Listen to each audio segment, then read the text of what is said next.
এবার আবার দেখি আমরা ভেক্টর রাশি কি জিনিস। বলতো ভেক্টর কি? ভেক্টর রাশি হলো তাই যে সকল রাশি সম্পূর্ণরূপে প্রকাশ করতে মান এবং দিক উভয়ের দরকার। মান এবং দিক উভয়ের দরকার। স্কেলার রাশি আমরা শুধুমাত্র মান দিয়ে প্রকাশ করতে পেরেছি, কিন্তু ভেক্টর রাশি প্রকাশ করতে গেলে আমাদের মানের সাথে সাথে দিকেরও প্রয়োজন হবে। আমরা এটা কিভাবে বুঝতে পারি? আচ্ছা, আমাদের ফুটবল খেলা অনেকেরই প্রিয়, তাই না?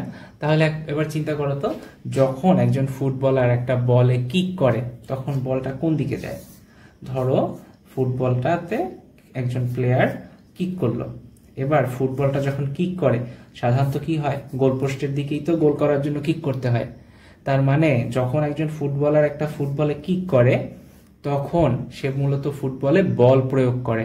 তাহলে বল প্রয়োগের কি একটা দিক আছে না নেই? আছে, তাই না? ধরো মেসি একটা কিক করলো ফুটবলে গোল পোস্টের দিকে, তাহলে বলটা কোন দিকে যাবে? নিশ্চয়ই গোল পোস্টের দিকেই যাবে। উল্টো দিকে চলে যাবে? যাবে না। তার মানে দেখো বল প্রয়োগের কিন্তু একটা দিক আছে। আবার যদি আমরা চিন্তা করি ওজন, ওজন কি জিনিস? আমরা যেটা ভুল বলতাম, আমরা ভরকে সাধারণত ওজন বলে ভুল করি।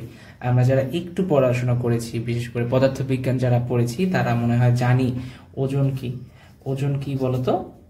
ওজন হলো বস্তুর ভর এবং অভিকর্ষ ত্বরণ বা স্মল জি এর গুণফল।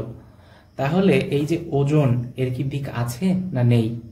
হ্যাঁ, অবশ্যই এর দিক থাকবে, কারণ আমরা জানি আমাদের ভরের কোনো দিক নেই, ভর একটি স্কেলার রাশি। কিন্তু অভিকর্ষ ত্বরণ মানে কি? যে কোনো ত্বরণ মানে হলো বেগ বৃদ্ধির হার। তাহলে অভিকর্ষ ত্বরণ বলতে কি বোঝায়? অভিকর্ষের প্রভাবে মুক্তভাবে একটি বস্তু যখন নিচের দিকে পড়তে থাকে তখন প্রতি সেকেন্ডে এই বস্তুটার বেগ কি পরিমাণে বা কি হার। তাহলে অভিকর্ষ ত্বরণ হলো বেগ বৃদ্ধির হার। আমরা জানি অভিকর্ষ ত্বরণ জি এর মান কত? 9.8 মিটার পার সেকেন্ড স্কয়ার। তার মানে প্রতি সেকেন্ডে একটি বস্তু যদি মুক্তভাবে পড়তে থাকে তাহলে তার বেগের মান 9.8 মিটার পার সেকেন্ড করে বৃদ্ধি পাবে। এবার তাহলে বলতো, এই যে ওজন, যেটা আমরা ভর এবং অভিকর্ষ ত্বরণ গুণ করার পরে পাচ্ছি, অভিকর্ষ ত্বরণের যেহেতু দিক আছে, ত্বরণটা নিচের দিকে কাজ করে বা পৃথিবীর কেন্দ্রের বরাবর ক্রিয়া করে, তাহলে ওজনটা কোন দিকে কাজ করবে? আমরা এমনিও কিন্তু বুঝতে পারি। ধরো মার্কারটা আমি যদি ছেড়ে দেই তাহলে এটা কই যাবে? অবশ্যই নিচের দিকে পড়বে। মার্কার কি উপরে বা ডানে বামে কোনো দিকে যাবে? যাবে না, তাই না? তাহলে আমরা বলতে পারি ওজন এমন একটা রাশি যার দিক আছে। তাহলে যে সকল রাশিকে সম্পূর্ণ প্রকাশ করতে মান এবং দিক উভয়ের প্রয়োজন হয় তারাই হলো ভেক্টর রাশি।